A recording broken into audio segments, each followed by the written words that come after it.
A stone of mass 1 kg is tied to end of a massless string of length 1 meter. এটার অর্থ কি? এটার অর্থ হচ্ছে যে একটা স্টোন, এটার ভর কত? এই ভরটা হচ্ছে কত? 1 কেজি।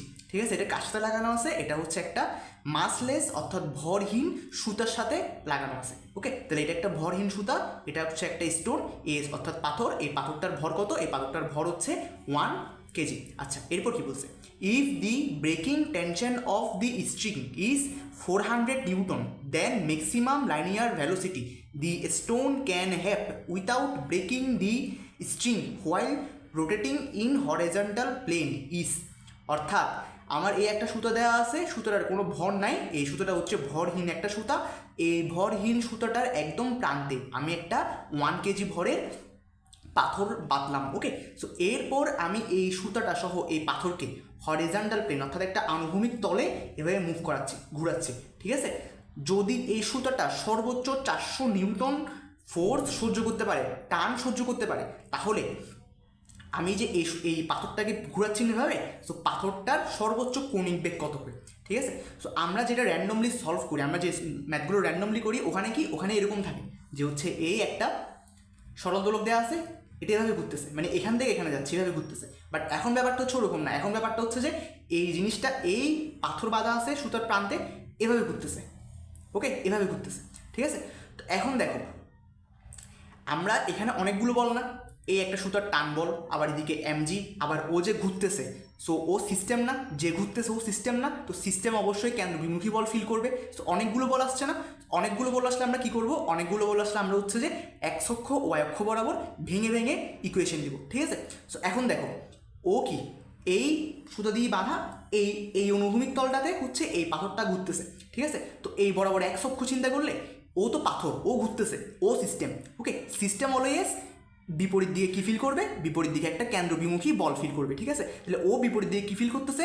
কেন্দ্রবিমুখী বল ফিল করতেছে। ঠিক আছে, বাট ও কি দিকে ছুটে চলে যাচ্ছে? না, যাচ্ছে না, ও তো ঘুরতেছে, এই সুতার সাথে এভাবে বেঁধে ঘুরতেছে।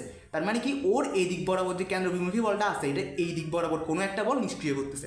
ঠিক আছে, তাহলে এখন দেখো এই যে সুতার টান বলটা কোন দিকে? উপরের দিকে। ঠিক আছে, তাহলে এই টানটা, সুতার টানটা এই ভার্টিক্যাল লাইনটার সাথে কত কোণ উৎপন্ন করতেছে? থিটা কোণ। সো আমরা তো জানি যার সাথে কোণ তার সাথে কস, তাহলে এই বরাবর সুতার টানের উপাংশ কত?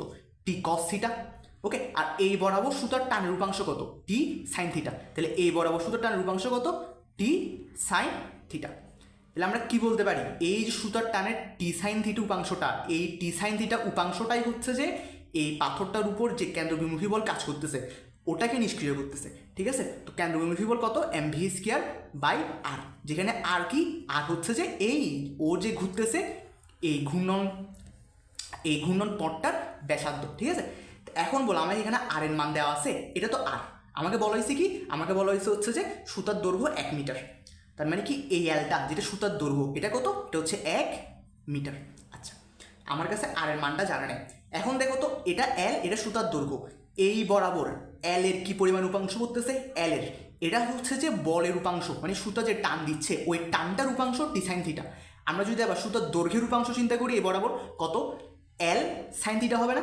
এল সাইন থিটা। তাহলে এই বরাবর সুতার দৈর্ঘ্যের উপাংশ কত করতেছে? এল sine theta.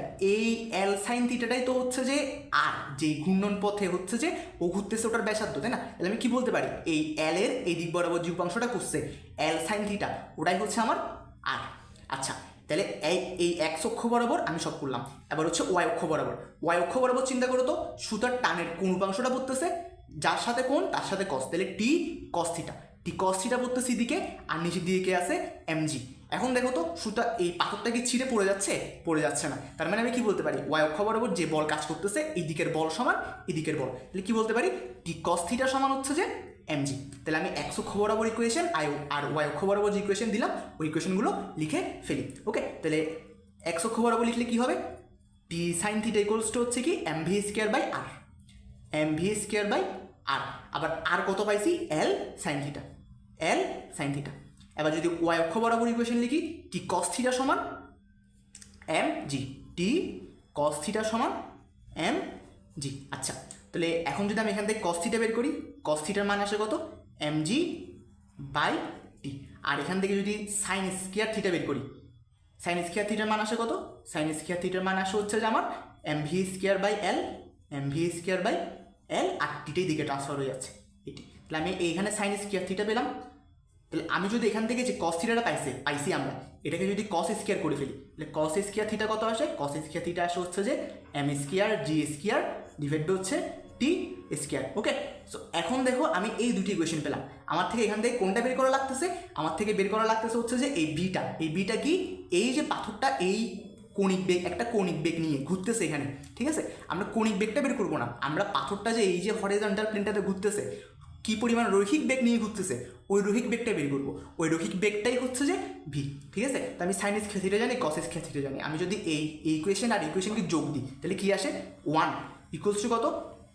M V square by L T plus M square G square divide হচ্ছে যে টি স্কোয়ার। ওকে, সো এখন দেখো, এখন আমার কাছে এই যে এম, এই এমটা কি? এই এমটা হচ্ছে যে পাথরটার ভর। পাথরটার ভর কত? 1 কেজি। তাহলে এই এমটা কত? 1 কেজি। এলটা কি? এলটা হচ্ছে সুতার দৈর্ঘ্য। সুতার দৈর্ঘ্য কত? 1 মিটার। সুতার দৈর্ঘ্য কত? 1 মিটার। টি কত? টি হচ্ছে সুতারটা কি পরিমাণ সর্বোচ্চ টান ফিল করতে পারবে। ওকে, ওটা কত? 400 নিউটন। তাহলে এটি কত? 400। ওকে, তাহলে এখানে জি কত? এখানে জিটাও হচ্ছে 9.8। আচ্ছা, সো আমরা যদি এই সবগুলো মান হিসাব করে ক্যালকুলেট করি, সো আমার টি এর ভি এর মান আসে হচ্ছে যে 20 মিটার পার সেকেন্ড। আশা করি তোমরা সবাই এটা বুঝতে পেরেছো। সবাইকে ধন্যবাদ।